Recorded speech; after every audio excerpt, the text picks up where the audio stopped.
So on this Memorial Day, I just want to say thank you to all the soldiers who have fought and paid that ultimate sacrifice. Without you, we would not have the freedoms that we have today. So on the video today, I want to talk a little bit about some comments. So there are two comments that I get pretty regularly. Every time I put out a video, I'm getting this comment. Every time I put out a video and I have a stimulus check in the title, I get a comment like this: stop talking about stimulus checks. We are not getting another stimulus check. And there's one thing that I can guarantee. If we stop talking about stimulus checks, we are not getting another stimulus check. That's for sure. And so we have something interesting here when it comes to social media. Social media has given us a platform. And so if it's Twitter, if it's Facebook, if it's YouTube, it's given us a platform to discuss things. And the good thing about us being able to discuss, especially when it comes to policy, public policy, the good thing about us being able to discuss it is it could be seen by politicians and their staff members. Now, politicians, yeah, they might not be on YouTube watching our videos, but their staff members, they have staff members that specifically look at social media to see what's going on, to see what's trending. And we've had stimulus checks trending before. That first round of stimulus checks, it trended on YouTube. It trended on Twitter. And the second round, it also trended on YouTube. It also trended on Twitter. And because of that, politicians get a chance to see how people really feel about stimulus checks. But I can guarantee you, if you stop talking about things in social media, politicians will conveniently forget about them. And we've seen this. We've seen this happen. Hazard pay. Hazard pay was a big one. That came back in May of last year. It came up. It was approved by the House.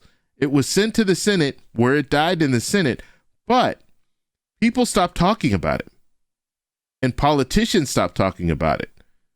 And then when they came up for the next stimulus package, which was in December, yes, it took a while. It took from May until December before we had another stimulus package. But when that stimulus package was up for a vote, hazard pay was no longer in there because people stopped talking about it and politicians followed suit and they stopped talking about it. We're seeing the same thing right now with the $200 raise for Social Security. It's not being talked about. We don't see it in any of the language right now when it comes to any of the infrastructure bills that they're talking about passing, as well as the budget. We're not hearing anything about this $200 raise. $15 an hour minimum wage. That's off the table now. No one's really talking about it. We might not see that. And so we have a responsibility, I think, in social media to continue talking about things that we want. If it's something that we demand, we need to continue to talk about it. But when it comes to a forced stimulus check, if we really want a forced stimulus check, we need to keep that dialogue going. We need to let politicians see, okay, there is still an audience for a forced stimulus check. There's still people that want a forced stimulus check. And so that's one of the things that I wanted to talk about today, just to focus on, yes, if you want something, you need to continue talking about it. You need to write your congressperson. You need to send out a tweet to your congressperson. You need to comment on videos on YouTube that are talking about forced stimulus checks and let them know that this is something serious. You can even link. You don't have to link my video, but you can link other YouTubers' videos about stimulus checks to a tweet and send it to one of these Congress people. And then they'll see, okay, wow, there's 40,000 people watch this video and look how many likes the video got. I'm just saying, okay, when it comes down to it, that does make an impact. It makes an impact because politicians will look at it and say, okay, there's still support for this.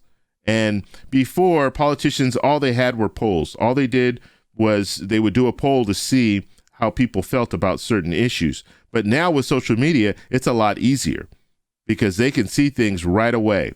They don't have to wait to do these polls. They don't have to spend a lot of money doing these polls. They can just check what's going on in social media. So just something to think about. Now, I do want to answer a question here that was in the comment section. Actually, this was more of a statement. Rochelle, thank you very much, first off, for commenting. And I just want to talk about this comment because I've seen people post something very similar to this. So we're looking at the top here. Tax credit doesn't mean a thing to those on SSI, SSDI, and VA. Now, Tax credit. Let's look at this. Tax credit, that is what the stimulus checks are. All the stimulus checks that we received in the past, they've all been tax credits. And I posted a video a couple of days ago, and she was commenting to that video where I was talking about a tax credit advance payment. That's what we need to start calling this, not a stimulus check. And that's what our stimulus checks are. They are tax credits. So even though if you're on SSI, SSDI, Social Security, VA, let's say you're retired, you don't file taxes every year because you don't make over that threshold, you still receive stimulus checks.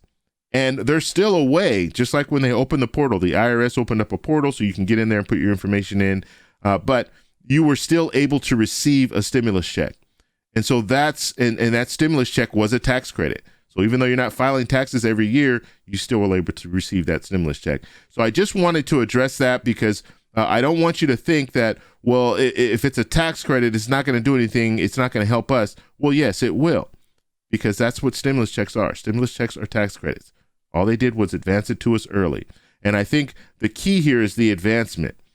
That's where, I mean, because in the past, if you got a tax credit, you had to file your taxes and then get that tax credit. But now what the government was doing, because they wanted to stimulate the economy, they said, let's advance it. They're doing the same thing with the child tax credit. They're advancing it to you early.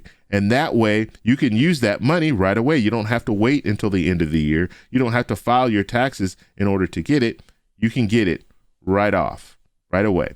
And so I hope that answers that question. And so just so we know, so if you hear tax credit, that's still good for people who aren't filing their taxes. You still should be able to receive that money.